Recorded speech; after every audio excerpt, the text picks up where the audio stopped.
ఆస్తి మొత్తం రాసిచ్చాడే, పరలోకమందున్న తండ్రి నీ కొరకు ఏమైనా దాచుకోగలుగుతాడా? నువ్వు అడిగితే ప్రతిదీ అంతకంటే శ్రేష్టమైనది ఈ భూప్రపంచం అంతా కూడా ఆయన సర్వము నీకు ఇవ్వగలిగిన దేవుడై ఉన్నాడు. చప్పట్లు కొట్టండి గట్టిగా.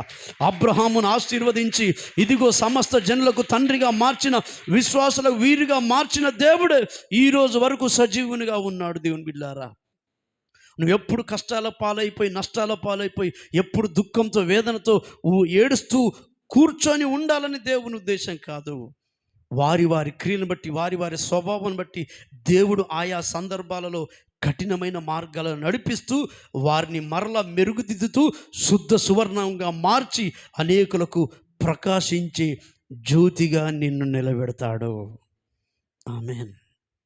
కనుక దేవుని బిడ్డలారా, భూ సంబంధమైన ప్రతి ఆశీర్వాదం కూడా మనం సంపాదించుకోవాలి.